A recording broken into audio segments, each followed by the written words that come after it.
Hey everyone, welcome to my channel, and today we're talking black girl magic and vampires. Stay tuned.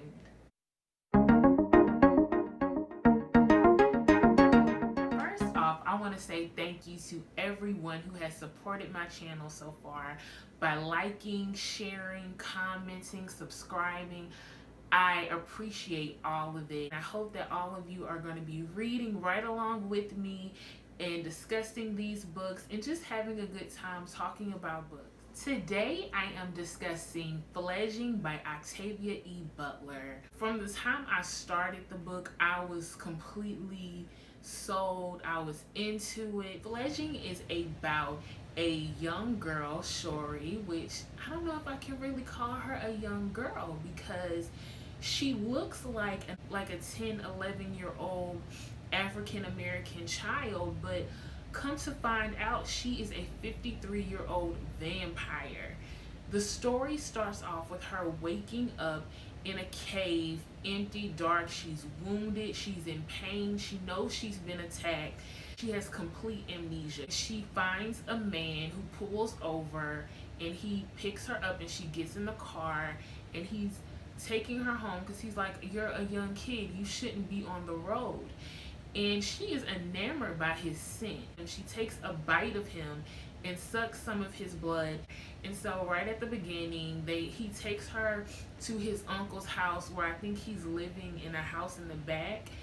They start looking up vampires and she discovers that that's what she is. She ends up going back to where it all began and feeling that this is where her roots are, and she runs into her father, who she of course does not remember, but he fills in those blanks for her, letting her know that, like, you're my child, you are from the Ena species, which are basically vampires. We're not like what you have read about vampires. We don't bite someone and they turn into a vampire.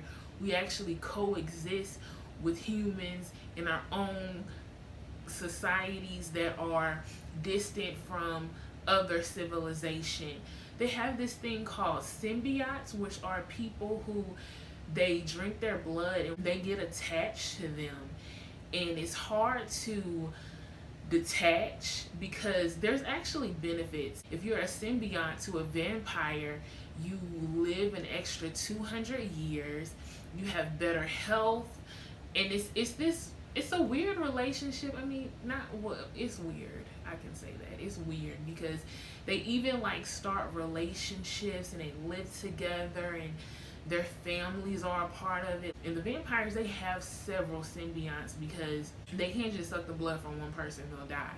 So they have several. During the story, you see Shori find and take on more symbionts, but what really drew me to this story and what I'm really going to focus on is the fact that vampires in this world that Octavia E. Butler created are normally pale and they have blonde hair, and it's very dominated by the men. You know, the men kind of run things. They have some powerful women too, but it's mainly like the men of the covens, they rule everything.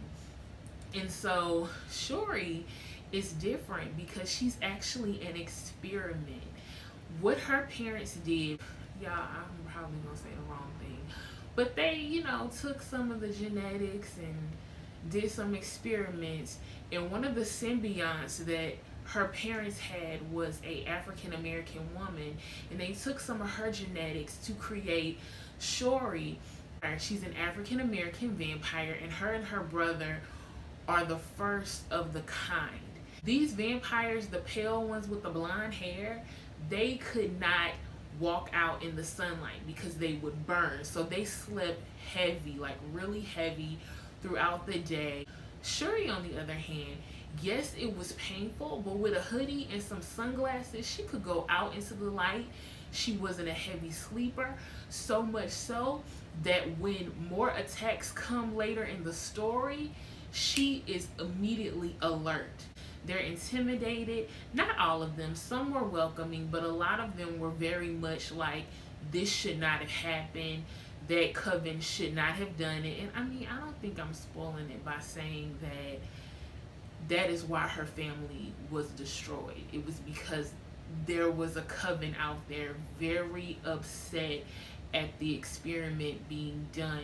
I love how Octavia Butler, she brought racism into a book about vampires, into science fiction, because this is something that a lot of black people can relate to. I definitely can relate to, is that feeling like because of your skin you are so different from people, and especially what's going on now, all the injustices that are going on, everything with the Black Lives Matter movement, everything that's just going on around black people trying to get justice in this world. We're fighting for our rights, we're fighting for equality, we're fighting for the police to not attack us, and it's all because of the color of our skin. Like, Shuri is just a young African American girl. Like, it's not like she did anything.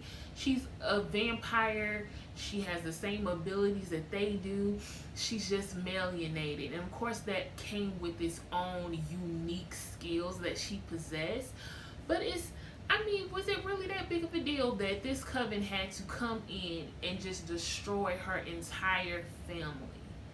No, all because of the color of her skin, a young girl who hadn't even fully developed yet.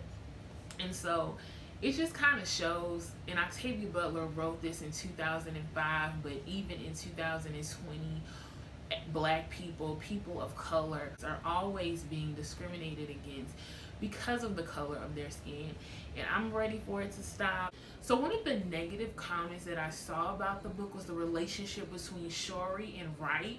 Wright is who found her on the side of the road, and basically Wright was like 23, 26. He was between that age range, and when he saw Shuri, he thought she was a child.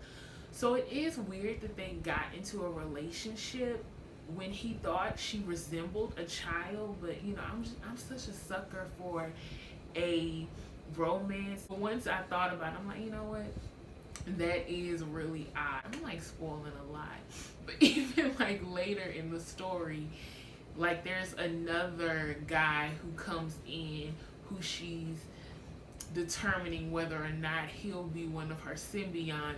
Wright is like all upset about it. And even I was like, so you gonna do that to Wright? You gonna just bring in another guy and Wright right there, he the one who saved you and helped you figure out he been riding or die, you just gonna do that to him? I'm just all invested into this story of her and Wright and wanting them to be in love, because that's one thing I look for when I'm reading a book, is I'm like, I need that little romance to happen. In every book, there needs to be that person that the protagonist can depend on and who really helps show who the protagonist is. That relationship helps with the story building. But Wright was that person to really help Shuri figure out who she is. And so I was really rooting for them. But after I watched that review, I was like, dang, is she right? Like, that relationship is kind of weird.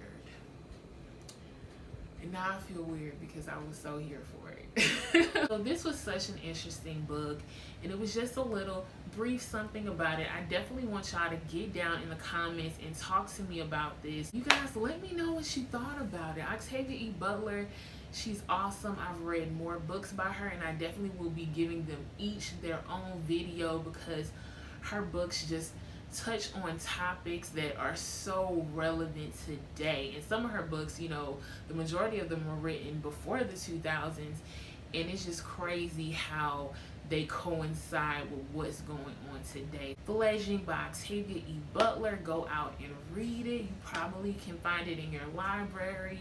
Let me know what you thought if you read it, or even if you just listened to my review, my discussion of it. Get down in those comments and let me know what you think. And thank you again for tuning into Books with Kimberly.